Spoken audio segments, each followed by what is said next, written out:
নমস্কার বন্ধুরা, সারা বছরই মা মনসার পুজো করে থাকেন ভক্তেরা।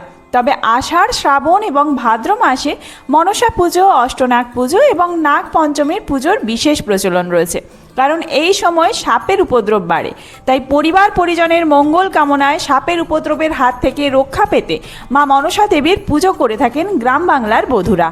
তো চলুন বন্ধুরা, আজকের ভিডিওতে আমরা জেনে নেব আষাঢ়, শ্রাবণ এবং ভাদ্র মাসে মনসা পুজোর তারিখ ও সময় কি রয়েছে, মনসা পুজোয় কি কি উপকরণ লাগবে, মনসা পুজোর মন্ত্র, আর মনসা দেবীকে তুষ্ট করতে কোন ফুল আর ফল প্রসাদ আপনারা অর্পণ করবেন, বাড়িতে কিভাবে নিজের মতন করে পুজো করবেন, পুজোর নিয়ম ও মন্ত্র সমস্তটাই থাকছে আজকের ভিডিওতে।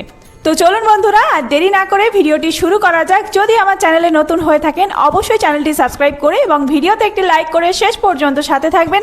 আশা করি ভিডিওটি আপনাদের জন্য খুবই হেল্পফুল হবে। ভিডিওটির মূল পর্বে যাওয়ার আগে মা মনসা দেবীর অশেষ কৃপাতে কমেন্ট বক্সে লিখুন জয় মা মনসা দেবীর জয়। মা মনসা দেবাদিদেব মহাদেবের মানস কন্যা এবং সর্পরাজ বাসুকীর ভগিনী। সারা দেশ জুড়ে ভক্তরা তার পূজা করে থাকেন এবং অনেক অঞ্চলে এই পুজো অষ্টনাগ পুজো বা বিষহরী পুজো নামেও পরিচিত। চলুন প্রথমে জেনে নেওয়া যাক যে আষাঢ় মাসে মনসা পুজোর তারিখ কি রয়েছে। আষাঢ় মাসের সর্বশেষ দিন মানে আষাঢ় মাসের সংক্রান্তির দিন 32শে আষাঢ় 17 জুলাই শুক্রবার, এই দিনে শ্রী শ্রী মনসা দেবীর পুজো এবং অষ্টনাগ পুজো রয়েছে। পুজোর শুভ সময় সকাল 9:31 থেকে শুরু করে বেলা 12:09 মধ্যে। এরপরে শ্রাবণ মাসে মনসা পুজো রয়েছে 17 শ্রাবণ 23 আগস্ট সোমবার দিন। নাগ পঞ্চমী শ্রী শ্রী মনসা দেবীর পুজো এবং অষ্টনাগ পুজো রয়েছে। পুজোর শুভ সময় সকাল 10:22 থেকে শুরু করে বেলা 12:50 মধ্যে। এর পরবর্তীতে শ্রাবণ মাসের একদম সর্বশেষ দিন মানে শ্রাবণ মাসের সংক্রান্তির দিন 32শে শ্রাবণ 18 আগস্ট মঙ্গলবার দিন, এই দিনেও শ্রী শ্রী মনসা দেবীর পুজো এবং অষ্টনাগ পুজো সমাপন হচ্ছে। এরপরে আসা যাক ভাদ্র মাসের শনি এবং মঙ্গলবারে কিন্তু ইচ্ছা রান্না বা রান্না পুজো করা হয়, সেটিও মনসা পুজোকে কেন্দ্র করেই। সমস্ত ভোগ দেবী মনসাকে উৎসর্গ করা হয়। এছাড়াও অরন্ধন দিবস পালিত হয় বিশ্বকর্মা পুজোর দিন, ভাদ্র মাসের একদম শেষ দিনে পড়েছে সংক্রান্তির দিনে। তার আগে ভাদ্র মাসের অন্যান্য মনসা পুজোর যে তারিখ রয়েছে, শুভ তারিখ, সেগুলি জেনে নেওয়া যাক। 14 ভাদ্র 1 সেপ্টেম্বর মঙ্গলবার, এর পরবর্তীতে 28 ভাদ্র 15 সেপ্টেম্বর মঙ্গলবার, আর সর্বশেষ তারিখ 31 ভাদ্র 18 সেপ্টেম্বর শুক্রবার, এই দিনে শ্রী শ্রী মনসা দেবীর পুজো, অষ্টনাগ পুজো রয়েছে। এছাড়াও এই দিনে কিন্তু পশ্চিমবঙ্গে অরন্ধন দিবস পালিত হবে। শ্রী শ্রী বিশ্বকর্মা পুজোও রয়েছে এই দিনেই। এই দিন পুজোর শুভ সময় থাকছে সকাল 7:52 থেকে শুরু করে সকাল 10:19 মধ্যে।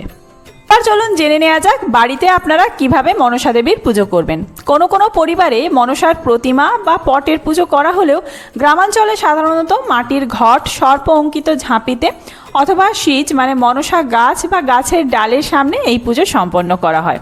পুজোর জন্য আপনাদের খুব সামান্য কিছু উপকরণ লাগছে দুধ, কলা আর মিষ্টি, সাদা বাতাসাও দিতে পারেন আপনারা, আর একটি চাঁদমালা লাগবে, সাথে ধূপ, প্রদীপ, ফুল রাখবেন। ফুল হিসেবে মনসা দেবীকে কিন্তু লাল জবা ফুল অর্পণ করবেন, আর দুধ, কলা কিন্তু প্রধান নৈবেদ্য। এছাড়াও আপনারা অন্যান্য ফলও অর্পণ করতে পারেন।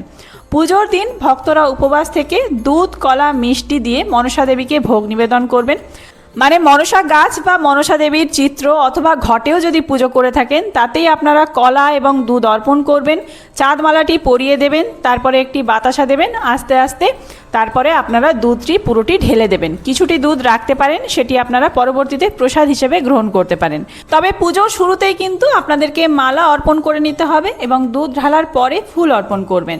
মন্ত্রোচ্চারণ করবেন জয় মা মনসা দেবীর জয়। আর যারা পুষ্পাঞ্জলি দিতে চান হাতে একটি বেলপাতা আর ফুল নেবেন।